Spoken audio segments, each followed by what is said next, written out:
Rambo gets laid, Arnold pets a deer, and Remo dodges some kitchenware. It was a bloody good year. Shut up! 1985. Rambo. Commando. Remo. The old face of action. Oh. You know what I'm talking about. Oh.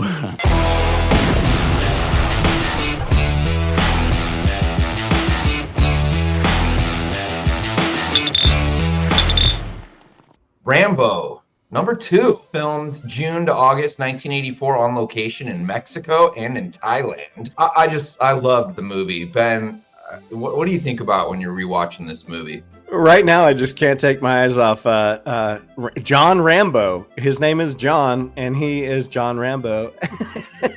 I love Rambo 2 because it's a complete blast, and that's really all it wants to be. You know, there's a lot of people that don't like it as much because it's such a detraction from the first film, and I agree with that, but I'm fine with that. The first movie, he's a regular guy with PTSD, has survival skills, and that's it. In the second movie, he is a fucking superhero. Going from 1 to 2 really reflect that. He kills one person in the first movie and then bumps up all the way up to 74 people. He shoots one guy with a rocket launcher who just explodes. It's fucking great. This is where Stallone was like, you know what? I'm tired of fucking around with these indie scripts and doing this and this and this. Let's just get fucking violent and crazy. I'm gonna eat nothing but egg. I heard for this role he ate nothing but chicken and egg whites for like 6 months and just worked out every day, all day, never skipped a single day. And it shows because he's frumpy in the first one. Like he's not frumpy, but he's just not, they don't showcase his physique in the first one. And in this one, he's just glistening and soaked in oil the whole movie. They're one-man armies. This was kind of the start of the one-man army trend that so many movies, that followed. Some that were successful and big hits, and a lot of stuff that like the Canon Studios produced, and the kind of the Chuck Norris second-rate missing in action type movies that weren't quite at the level of what Stallone and Arnold were putting out, but were still these kind of one-man armies. And Rambo and this year of 1985 definitely kind of launched that for the second half of the 80s. That was the big 80s craze, was going back to Vietnam. Because if you remember, once Oliver Stone made his Platoon movie, I mean, obviously these movies were before that, but the 80s were just full of these, like, we need to go back and get our POWs. And there were so many of them like that. And that's where I guess the heart of Rambo 2 is that even though it's hokey and kind of corny and 80s action machismo, it does give like John Rambo like an arc to go back and kind of save people that not necessarily that he served with, but go back and save some people's lives, which I guess are still alive in the 80s. Like, there's a lot of political implications too. Yeah. Like all of those things that are being represented in that movie, and how he's just going back to save them, make things right. And there's references like about the Vietnam War and how we lost, or that perception of how we lost. He makes a couple of those comments. Do we get to win this time? Like part 1 is very sad. It's a disturbed guy who's got PTSD, doesn't know his place in the world. He's a wanderer, and these people fuck with him because they were still under that mentality that yo, you fucking Vietnam guys, you fucked everything up. And it's like, it's not the soldiers' faults. Even though most of us see the series, especially once part 2 and 3 had come out, become the hits that they were, and kind of defined cheesy action in the 80s to some degree. But Stallone actually sees these movies as having very strong political and socially conscious messages. And the first one really does, about PTSD and people coming home from Vietnam. And they all really do. It's definitely there, but they're just covered in this cheesy, overblown action, shell. But the second one, clearly with like returning to Vietnam and dealing with the POWs that were still there. And I guess that was really kind of taking place at that time, maybe a few years removed from the talk of that. But, that was what they were touching on with the second movie. The third movie touching on Afghanistan, which was hitting off at that time. Clearly, we saw how things that were going on in Afghanistan in the late 80s still had an effect on our lives for many years to come, essentially still having an effect on our lives. He was always trying to touch on something going on in the world politically that Rambo was able to step in and be the hero and help save the unfortunate. but it's just wrapped in this very cheesy shell, especially in part 2. Well, originally the producers in part 2 wanted Rambo to have a sidekick for the POW rescue mission, and they wanted John Travolta to play it, but Stallone vetoed the idea. I'm so confused. His quasi sidekick in The beautiful. I have no idea what her character name is. She's gorgeous and she's great and she's ballsy and tough and brave and. Her name is Julia Nixon. I've been doing some reading about her. She's actually British. Something in the water. What do you mean there's something in the water? No, there's just something in the fucking water. In the whole mission, it's a little confusing as to exactly what he was there for. They think that he's going to be able to confirm that there's nobody there, which is kind of crazy. It's like, I guess the POW mentions that like it was only a week ago that he got moved into that camp. So, you know, however reconnaissance works and they were behind on knowing where because I don't know, it seems like they would know where these groups are moving from camp to camp. I find it kind of stupid that they're shocked that they find people there, but I don't even think he had a camera after losing all his gear. When he jumps out of the come on. airplane. All Rambo needs, John, is his knife that has a compass on it, and you can twist open the handle, and there's a snake bite kit inside. I mean, every Boy Scout had one. What you are about to witness may be the most striking purchase you will make. This is the Survivor, the ultimate knife with all the accessories to help you survive on your own. Each survival knife is a whopping 12 inches long. That's what she said. I don't think that knife. I don't think that design knife exists.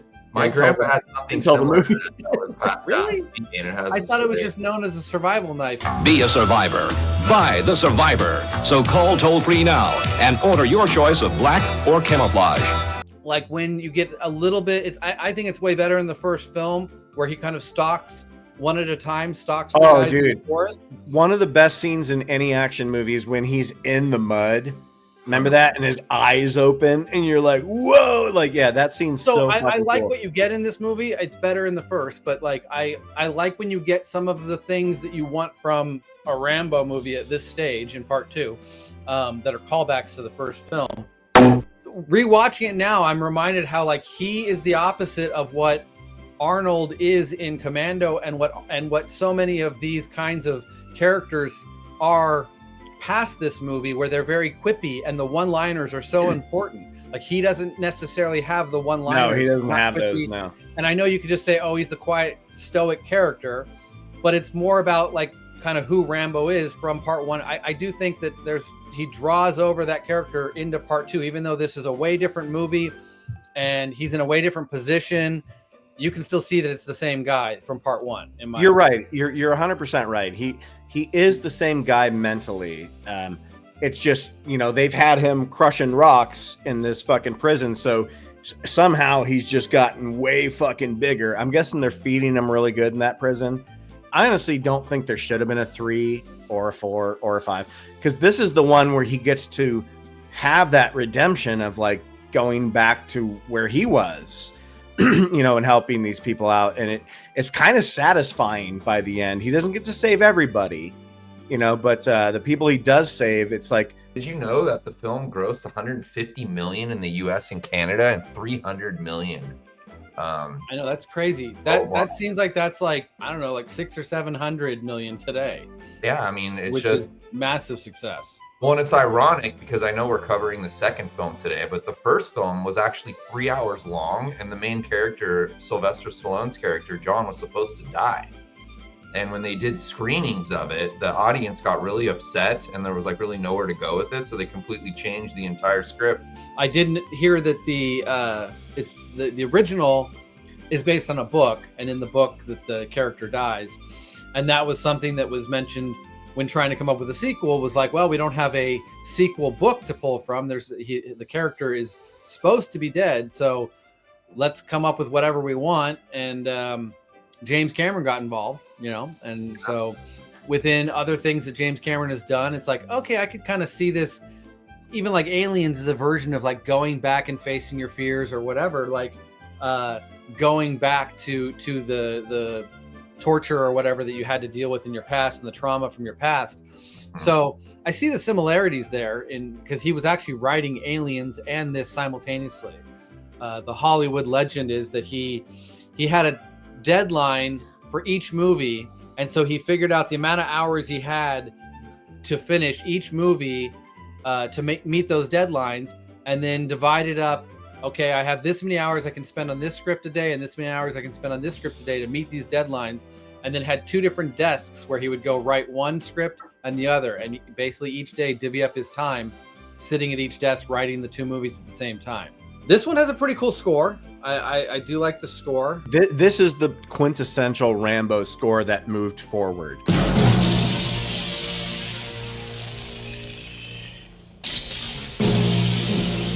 The musical score was composed by Jerry Goldsmith, and he's one of the greatest. Jerry Goldsmith just does brilliant scores in his fucking sleep. But okay, as awesome as the score is, what is not awesome is the song that plays as soon as the movie ends and the credit rolls. I was just about to say that. It's the same It's thing like as sad. It's a sad song. Some like, stupid what? ass song by his fucking brother, by Stallone's brother, Frank Stallone. It's awful. That is so sad, sap, boring. It makes slow. no Like, you had sense in this movie. The most high octane movie that had ever existed at this time in history. The highest death count, which was actually like a record, a real record being held by the movie at that time. The highest death count on screen. We gave our hearts, we gave it all, flame in the fire. Peace in our life, remember the call. Oh. Sly just like understood filmmaking. You know, he really did understand the art of filmmaking. He's made some good movies, you know. The original cut was 3 hours long, and he went in there and really shortened it. And both movies have those interesting fade to black. Or the most intense scene in Rambo 2 is not even really, it's not a combat scene. It's when he's trying to get out of the plane and he gets caught up and they're just like, oh, he's going to be torn apart. And this is where you're like, okay, he's going to lose all the stuff that they need him to have to take the picture, because that way the movie will be him just having to use his resources and, you know, his natural instincts. And I love that. But that scene is really intense. You have John Kreese, who's like, he's got to be torn apart. Let's talk about the fucking ending. Yes. The ending with the helicopter and him like pretending to be asleep. That's such a stupid little moment. Is he pretending to be asleep or dead? I don't know. Yeah, well, whatever it is. But like the Russian would have just launched missiles at him from the sky. Oh, like, I think we're okay. This guy who's in a helicopter that's still flying has his eyes closed. The helicopter that's chasing him is like, you know, has like 50 rounds on it, and it just keeps on missing him. It didn't have that same, you weren't like on the edge of your seat watching that. You're like, oh man, I hope he does get shot. This is so bad. Just too much shooting by the end. It kind of gets just dull and boring. But I don't know. There's something special about like just the aura of Rambo and what it maybe helped create. Like we did get some interesting action heroes. Also, because of a contrast of his character, we did get people like the Everyman, like John McClane and things like that. That was a pushback against Rambo type characters. So there's pros and cons for what we got after Rambo. It's certainly not a great movie. It can be fun. I kind of wish James Cameron's name wasn't on it in any way. I wonder if he feels the same way. He finally found some peace, love, and pussy with a super hot chick, and she had to die. Yeah, that's a bummer. Well, there's that scene too after, you know, he just got done getting electrocuted, and she like touches his hand, and they're having like that intimate moment down on the river, and she's, you know, caring about him, and she's like, "You're really hurt, Rambo." Well, she fucking saves him in that scene. She's awesome. She's an awesome character. I don't know if I can ever be flaccid again after that electric shock. You know? One thing that I thought Rambo, the movie, was known for was Rambo suiting up, getting all of his gear on. And it's now a 5-second shot. It's 4 shots. It's not a whole lot. It's very short, yeah. Oh, it's got the iconic music, and you know the moment is there.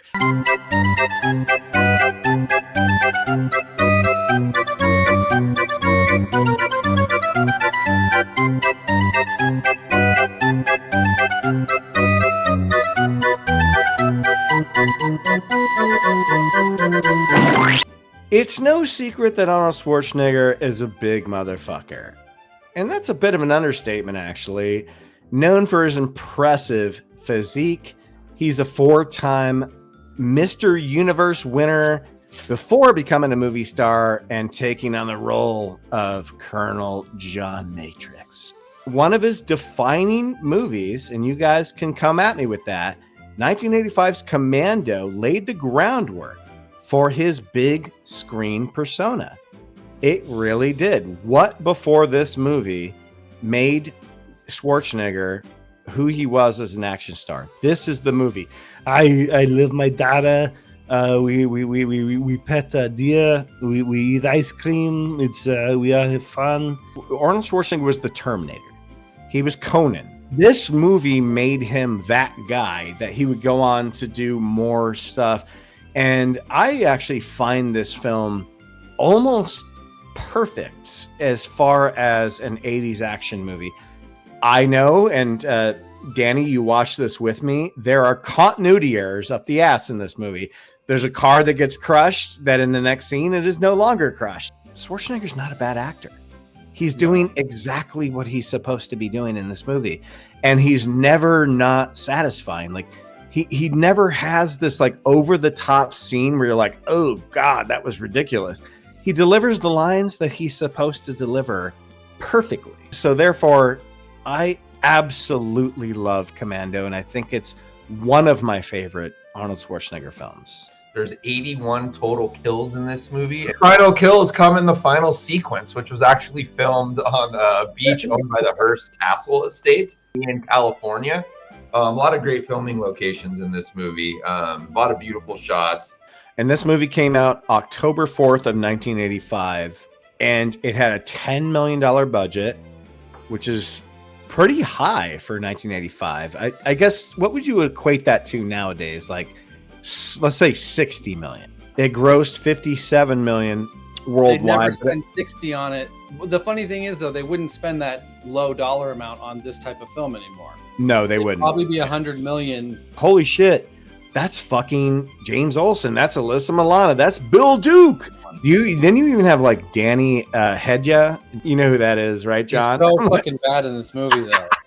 His accent is terrible. His first intro scene, he was like whispering. I had to turn up the TV to the maximum level just to hear him say his lines, and then it's this really bad fake accent. Dan Hedaya with those shoulders. He's got those insane shoulders. Yeah, but David Patrick Kelly, though, man. I've always called him like the mini-me of Andrew McCarthy. He looks like an evil, small Andrew McCarthy. How good is fucking Vernon Wells in this movie? You know, a lot of people say like, well, how would this guy be able to fight, you know, Arnold Schwarzenegger? Because it's not all about brute strength. It's about being psychotic, you know, and his Bennett is psychotic. He's not nearly as big. Well, that's not that important. He's insane. And he's also a special forces fighter. Of course, I'd mentioned earlier that the final beach scene was shot in San Simeon, where the Hearst Castle Estate is located. Shots of San Pedro, and the ending scene, or the ending fight scene, is filmed at the Harold Lloyd Estate in Beverly Hills. So rented out that mansion there to do that shoot up. But my favorite scene and location in the movie is how they dressed up the Long Beach airport when he arrives in the other country. It's that drop-off area, the terminal of Long Beach Airport before it was remodeled. You can still see the bones of it today.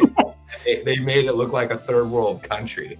And I just love that shot, just all the extras in there, and they have little carts with food on them, and it's literally where you get dropped off to the fictitious country that the dictator supposedly resides in.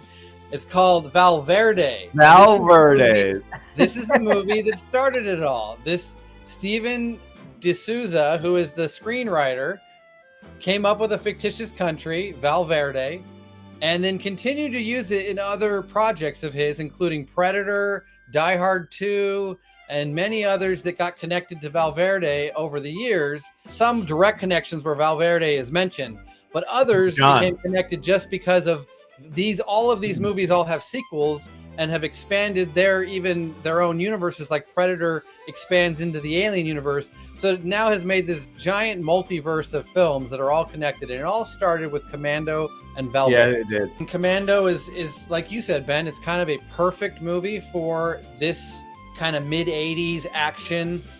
Before filmmakers like Cameron and McTiernan elevated the action, and I guess Richard Donner a little bit as well. Like, they elevated the action genre to kind of A-list, top-of-the-line films, whereas I think Commando was still right in that time period where this was considered schlock, but it was amazing schlock and fun. And to Ben's point, like, this is the template for Schwarzenegger's career moving forward, and all of his films for the next 4 or 5 years, until he did try to break out and do comedy, and then, you know, realign with top filmmakers like McTiernan, and well, all along the way he was kind of peppering in these amazing projects with top filmmakers like McTiernan.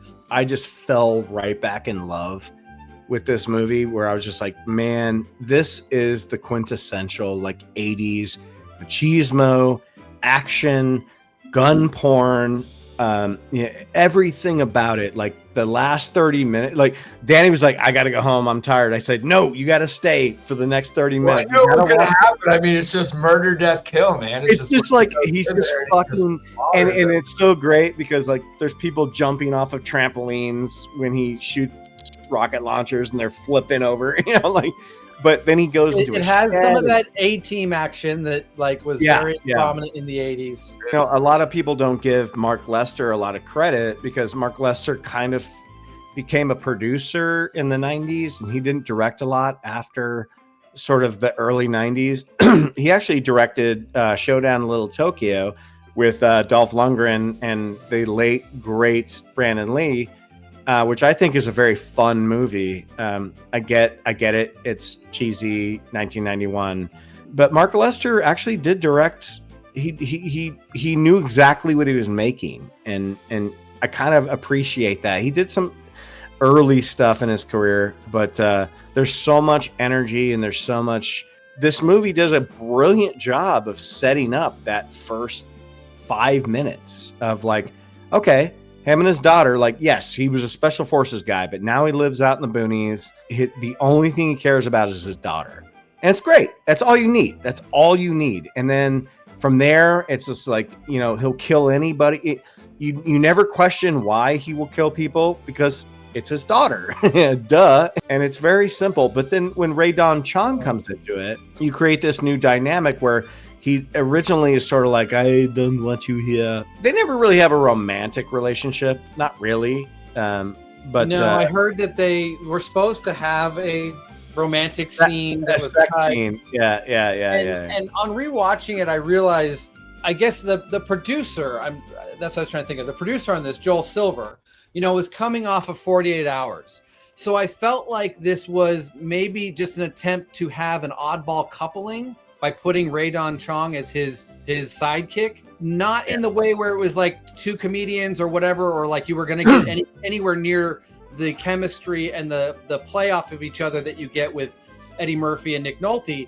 It's a way different approach. This is really funny, but it's very true. When Jeff Loeb wrote this, he wrote the lead for Gene Simmons, but he turned it down. You could see at that time he was the villain in that Tom Selleck movie. Like, you could see maybe he was trying to, you know, make a name in the action genre or something. And Rambo is the most violent movie to come out ever. And Commando being like, no, we're one-upping you. We are now. And like the two movies being talked about of like, you, at least for me and like the way my mom saw it, you can't see movies like this. These are just, they've been called the most violent movies ever made, and now you watch them and it's like, dude, that is. Can you guys take a wild guess on who scored?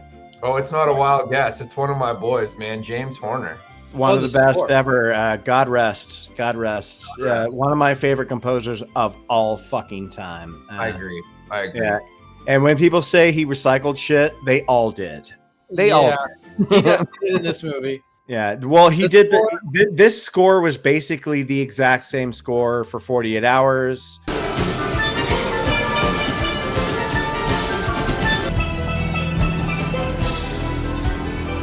when he's in the fucking mall and he just lifts the fucking phone booth and fucking throws it. On this rewatch, I was kind of paying attention to his line delivery with some of the humor, because on this rewatch, I was kind of noticing how much this is kind of an action comedy. The action stands out. You don't think of it as comedy like with a capital C, but there's enough comedy there. And he delivers a lot of really great lines where he's doing it subtle. Like the humor isn't him like being a buffoon. He conveys a lot of humor while still being this awesome kick-ass action hero. And I think that takes a little bit of talent for a guy kind of getting his first crack at playing this type of role. This role is really different, humanizing him and allowing him to be a contemporary character. And he did actually a really great job. Dude, I agree with you, John, 1000%. And I was saying this while me and Danny and Josh were watching this. I'm like, he's not a bad actor. He's doing exactly what he's supposed to do in every movie he's in. And Commando is a perfect example of that. You know, he starts out, he's like, you put the ice cream in my face, and as soon as those motherfuckers fuck with his daughter, he just starts fucking executing people. Maybe it's because I read his autobiography and I just have so much more respect for the man. That guy went through a lot in his childhood, a lot. And he is not some elitist American billionaire guy. Like when you get to the point in the book where he goes to America and they're like, okay, well, this guy's a big guy. Let's put him in movies. And then he played off this whole persona where like, I wanted them to think I'm dumber than I am so that I could kind of one up everybody. Cause he was actually a really intelligent guy. And I think we all know that now. Yeah, clearly. But, Commando was the first movie where he was like, okay, I have a say-so in this movie. You know, it's not Terminator. Like, I have a fucking say-so in this movie. And it shows because, again, like I said at the beginning, this is the archetype for everything moving forward that Schwarzenegger would do. I'm not saying every movie he did was like Commando, but this was the one where you see him holding the log and the muscle, and then his daughter is smart because she's been, you know, she's his daughter, so she understands. That is, man. She doesn't make stupid decisions. Like, she kind of figures out her own shit. Like, I think this movie's better than people think it is. It really is. It's not just carnage. It's actually a really good action movie. This was the next movie to feature "I'll Be Back." This movie had the best of the three for a song at the end, but maybe it should have been that rendition of Whitney Houston's "Want to Talk to Somebody."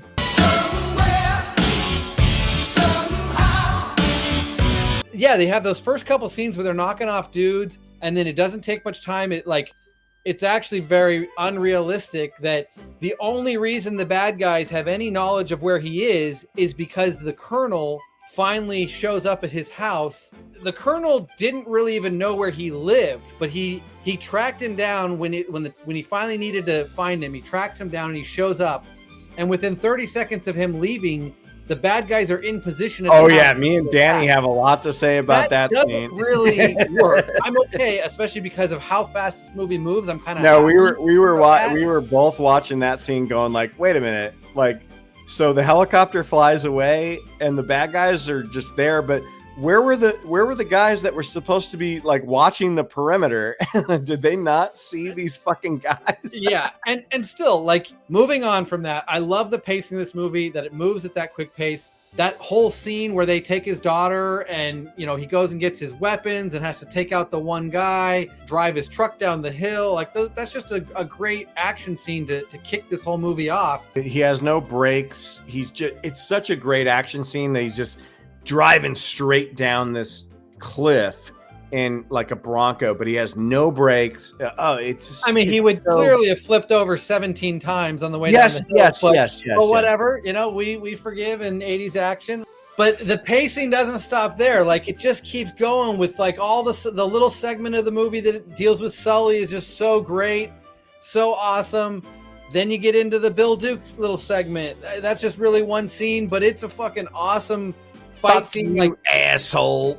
that scene, kind of reminds me of They Live. Like it's clearly not as long and knockdown drag out as the fight in the alley of They Live, but it's like it's two heavyweights going at it, fucking each other up really They great. break through a fucking wall in the hotel and end up with where two people are fucking. One of the only moments of nudity across our 3 movies tonight during our face of action is, yes, they fall through the wall of that hotel room and those two are in there. The chick's like, I can just see Vince McMahon watching this movie going, this is what the people want. Because this is right when WWF started taking off. It and really Hulk is, yeah. Hogan and this, just muscle-bound white men everywhere, just kicking everybody's ass. and it's such a great foreshadowing too, because when they're fighting, all those wooden stakes are coming off and landing on the ground.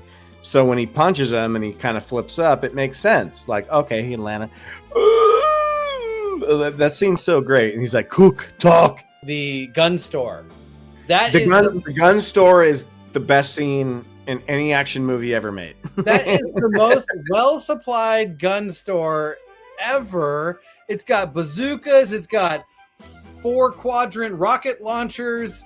It's got freaking like Claymore C4 fucking bombs. Like, tell me what you gonna do when there ain't nowhere to run. When judgment comes for you, what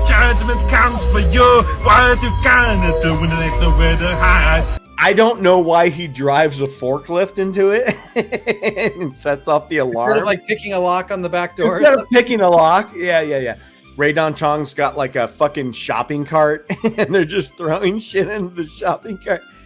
Fuck, I don't give a shit if that scene's realistic or not. It is so fucking awesome. Fuck, I guess I have to save this guy because now she trusts him. I love it that she shoots it the wrong direction. And hopefully she didn't kill anybody, but it doesn't matter. When she spins it around, she shoots it and she flies back. It's like, it's great levity. It's great. Really funny. Yeah. And then she's got a great follow-up line. Like, how'd you know how to do that? I read the instructions. But they called her a prostitute, right? They think the cops think that she's a prostitute. I don't know why. Like everybody in this movie calls her a whore. Yeah, seriously.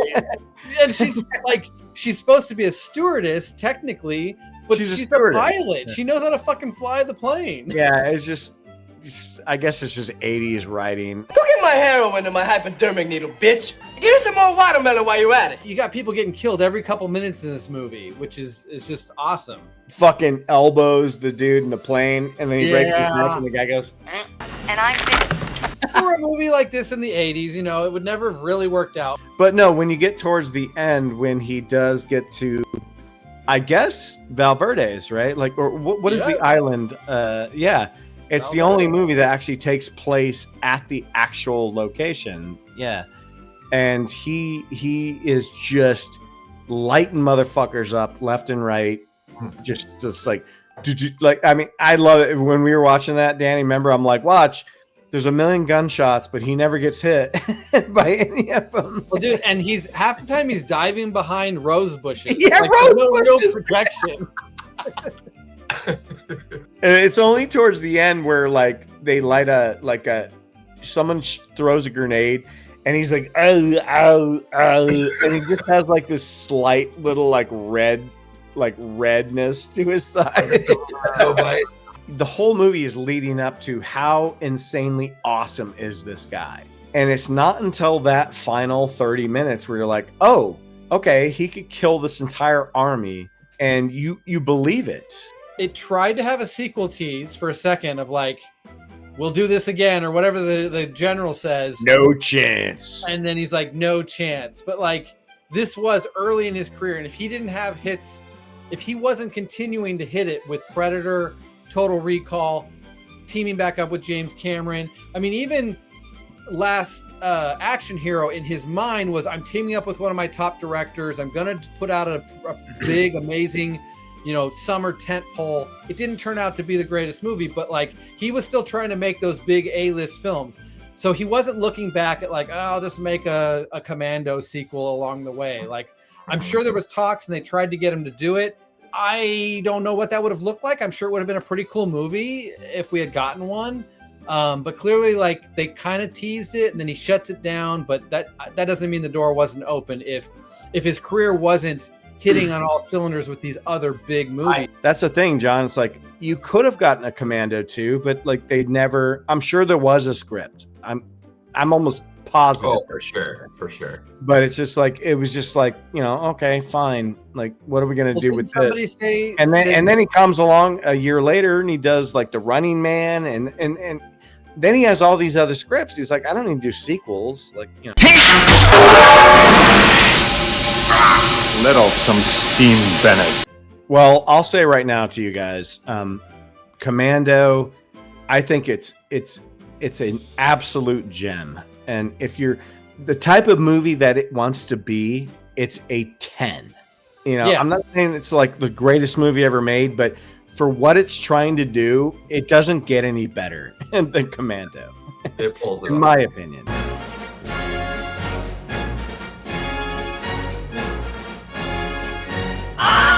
Okay, bringing up the rear end. It's time to get remoed. The movies just keep getting cheesier and less realistic, and boy, is this just there's nothing in this movie that's going to bring an O in the sound effects. The only O I was saying while watching this over at Ben's place was, oh, what is happening right now? So Remo Williams was the attempt for American producers to try to create an American James Bond, but a blue-collar version of James Bond. As it says, the adventure begins. No, the adventure ends immediately. I don't even know what the adventure was. It was something to do with like arms, like an arms dealer who was selling defective guns or something. If you just read the plot, it had potential. I mean, this guy named Sam Macon, he's a tough Brooklyn, New York City street cop. He's a Vietnam Marine veteran. And then he's unwillingly recruited by this like secret assassin organization of 2 people. How did they know about this cop who just happens to get into a fight with 3 random dudes at the beginning, and then they decide to basically kill him or fake his death? They give him actual plastic surgery, although the only thing I see that looks different is they removed his mustache. That's not his mustache, and like they brought his nose down a little bit. Yeah, right? yeah. I think much it. They did adjust his face, but it's like he's basically Fred Ward, and then they shaved his mustache. If he's like, oh my God, I don't recognize myself. Am I an Asian man now? This movie fucking sucks, man. It doesn't in the training scenes, like he's like they're eating salad together. And you're like, how is that going to turn into training? Jedi? You must what is diet. going on? But yes, the elephant in the room, the Asian elephant in the room is Joel Grey, Oscar-winning actor from movies like Cabaret, who is a Jewish actor, a diminutive Jewish man, plays a diminutive Asian, Korean man in this. And they give him makeup and prosthetics to achieve that look. It does not look good. It looks like a man in makeup. There are scenes in this movie where the lighting is so bad that you can just tell that it's so fucking fake. and like there's just it's god awful. Well, apparently the makeup to create this amazing Asian look that they do in the film got Academy Award nomination. That's got to be fake news. Did this really happen? That's true. Did he win? Who is he up against? Yeah, I know. I didn't take a look at who. What I got out of this movie while watching it, I noticed like the stunt work is pretty good, and it does seem like it's a showcase for stunt work. Really? I think the stunt work is shit. But I'm sorry. For 1985, they do some pretty impressive stuff, like all of the stuff that takes place on the Statue of Liberty, which some of that was really taking place on the construction that was going on. I used to do cooler shit at the jungle gym at my elementary school. Well, there's that one shot where he's hanging on the bar that hangs out. I don't know. For 85, you mean the scene where it was like... That would be every scene, Ben. That's every scene of the movie.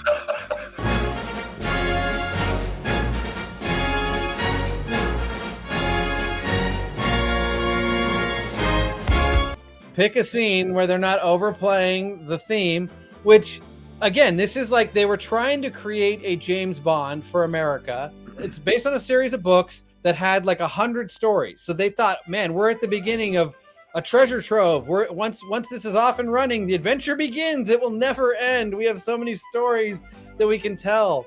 We just got to get this first one out of the gate. And they failed miserably. And they failed partially, I think, on casting.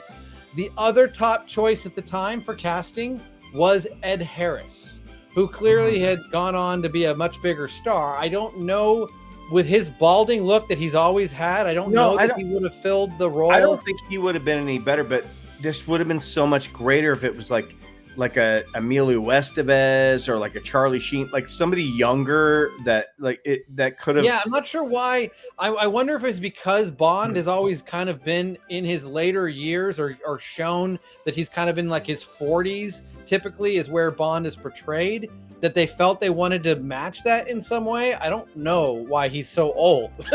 Yeah, he's just not the right guy. And I like Fred Ward. Clearly, I love Fred Ward, just like not Tremors. He's He's gonna. Oh, I know he's passed away, so God rest his soul. But like, he goes down in history for just one movie at least with Tremors. That's all he needed. But he's great. But really quick, John.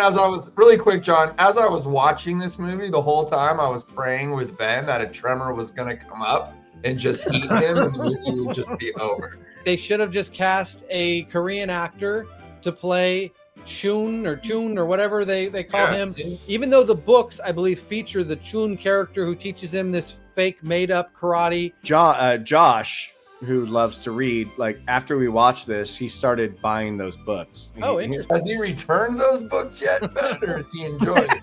Or has he returned? It really does try to be a showcase for stunts in a way that films later, like Triple X, would try to be this bullshit showcase for stunts with a cheesy plot wrapped around it. Well, that's what I felt like this movie was. When there was action scenes, I was somewhat impressed with the stunt work for its day. The ending with the tree hanging off the tree, and they're putting real actors in these scenarios. I was impressed. That's fine, but what was happening in that scene where he was hanging off that tree? I don't know. It doesn't make any fucking sense. Why he was even there or what he was trying to accomplish. Yeah, we were like, why is he there? Like, the movie just has no sense of purpose at all. But the choice of hiring a very famous James Bond director. Guy Hamilton is the director of this film. Guy Hamilton directed Goldfinger, Live and Let Die. He directed a number of James Bond films. Guy Hamilton did not direct a movie after this. So even though he was this killed his career. I'm getting upset just thinking about it. To be honest with you. The highlight of the movie for me, Ben can attest, I got really excited when I saw the dad from Family Guys, Reginald Van Johnson, making it says VMT.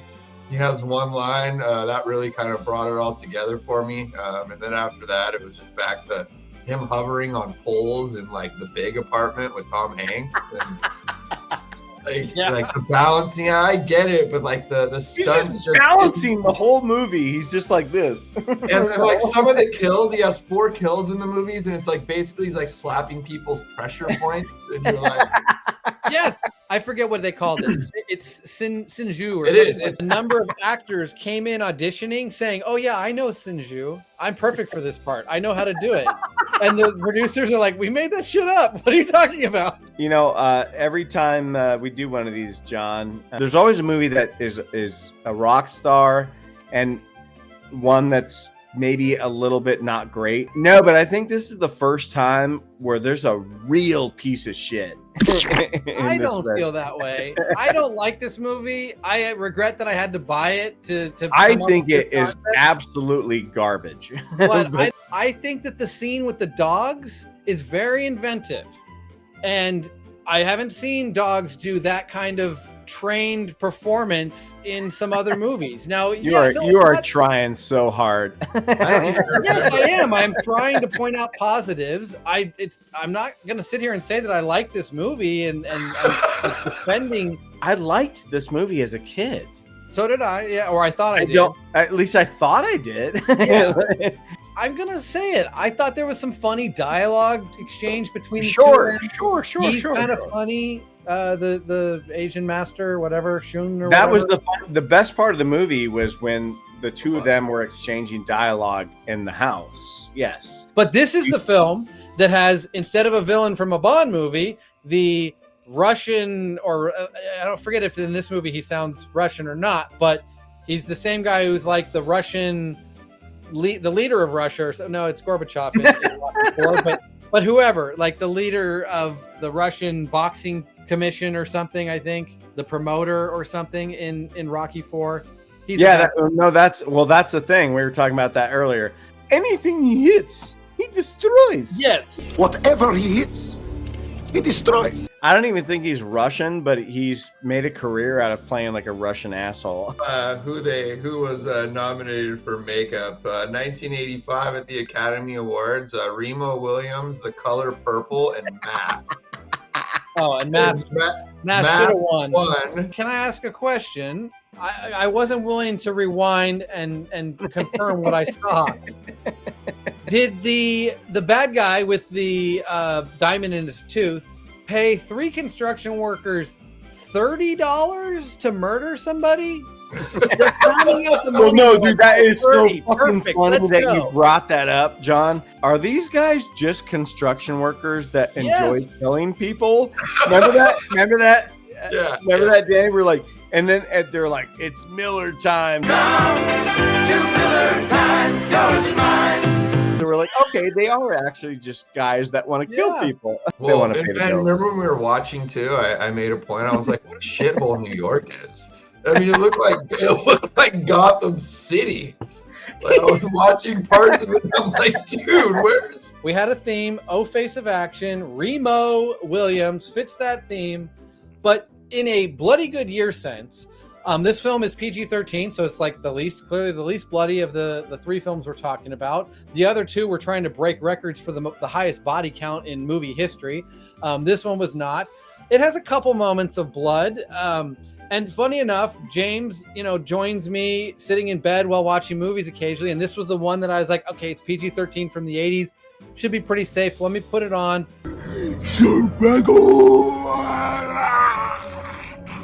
It cuts to a scene. Like, what I hate about the pacing of this movie is how it goes back and forth from training scene to scenes with Wilford Brimley in that office that are just boring. Every single one of those scenes put me to sleep. I had to watch this movie over a number of nights because I kept falling asleep trying to get through it. And then it would go to military scenes that didn't really seem all that connected or all that interesting. Then it'd go back to a training scene that, fine, like that's the best stuff in the movie is Remo and Shun. And the training stuff is ridiculous and stupid, but like at least that's more entertaining than all of those other scenes. But it cuts to a military scene where they were training, and this is where like the gun malfunctions and kills a dude. This is the safe movie that James can sit in here for a few minutes, and out of the entire movie, nothing that wouldn't be safe for him to watch other than that kind of one moment. But of course, he was sitting there and saw it. So from a bloody good year standpoint, this movie was still bloody enough to traumatize my little son. Out of these 3 films, you do this every year, John. What's your favorite to least favorite? It's pretty easy, Ben. I'm going to start with my least favorite. I'm going to go with Remo Williams. The Adventure of Never Begins. Very wise choice, I say. Thank you. My favorite is definitely Rambo. And then, Really? Okay. Yeah, and then in the middle is Commando. Nice. Okay. Yeah, growing up, I was never into the shoot 'em up movies. All my friends were. And I just felt like Rambo 2 kind of had the best story if you're going on from 1, and kind of a continuation story. And, was doing the right thing, saving people, prisoner of war. It was a little bit more realistic and more of like reading a novel or, a type of drama. Whereas Commando is just shoot 'em up, blow 'em up, gun porn, like you had talked about. And then Remo is just one of the worst attempts of making anything. I mean, I was sitting there watching it going like, wait, these were... What the fuck is going on? These are professional people making this movie. Like, people got paid for this, and I didn't even know what was going on. So, Obviously I have a slightly different opinion on my favorite, but the fact that you said Rambo, it's just, it makes so much sense because it really is about it does have heart. It does have a soul of, you know, whether it's like goofy or whatever. There's so much going on in that film that carries over from the first one. Obviously, I think the first movie's kind of a masterpiece. Gotta go with Commando just because I'm just so fucking invested into Arnie's career at that point. Like, you know, no matter what anybody says, Arnie is crushing it. Like, I don't think he's actually ever been a bad actor. It's like watching flowers grow, except it's like, you know, murder everywhere. But they explode at the end. Yes. You guys putting Remo in the toilet at the bottom of the barrel. This guy can start a fire with one hand by rubbing a stick. I mean, come on. I didn't see fucking Rambo do that. Rambo needed his little survival knife. This guy can just do it with his fucking hands, man. I'm sure Rambo could have done that. I'm sure. Nah, Rambo. he would need the fire starter, the kit that comes out of his knife or something. He's got matches saved in there. He's a fucking pussy. I have to agree with you guys. Remo is the worst of the bunch. Remo Williams is such a piece of garbage. Let's find out what Arnold thought of Remo Williams. Disgusting. Remo Williams came out 1 week after Commando. Commando fucking ate its lunch at the box office. Wow. No one went and saw Remo Williams because you had fucking Commando on screens in it was like early October. Remo came out 1 week later. Even though these aren't Halloween movies, Commando was a hit all the way through October. Just kept being number one at the box office for a couple weeks. Remo was just forgotten already in its first week. It technically did make 15 or 14 million, and its budget was 15. Commando's budget was only 10 and ended up making 57 million. Wow. Now, obviously, the winner for the year, the big winner, Rambo, made 150 million, which is just crazy money for back in that day. Like we said, that's like probably like 400 or 500 million in today's dollars, just in the U.S. That was just domestic. Yeah. Worldwide, it was like 800 million or something. It's crazy. But Remo sucks. Rambo gets repetitive. Visually is repetitive compared to Commando. Commando's got them going all over to different locations and just kind of has a certain kind of colorful flair to the filmmaking style, whereas I think Rambo is kind of drab and just one tone. It's got kind of jungle tone the whole time. In fact, the side villains are probably better than Bennett. Like, I don't even really think Bennett's all that great. I like Sully and I like Bill Duke's characters way more. At least Bennett got his face on. When I want to let off some steam, I really want to let off some cum. Sorry. I thank everyone for watching. Very, very nice. Oh, very, very nice. Very nice. Don't cancel me. All right, everybody. Thanks for joining us for a bloody good year. For an Face of Action 1985. We got our Rambo, we got our Commando, and we got Remo. Yeah. All right, we'll be back next year, 1986. We drink your cinema. Oh.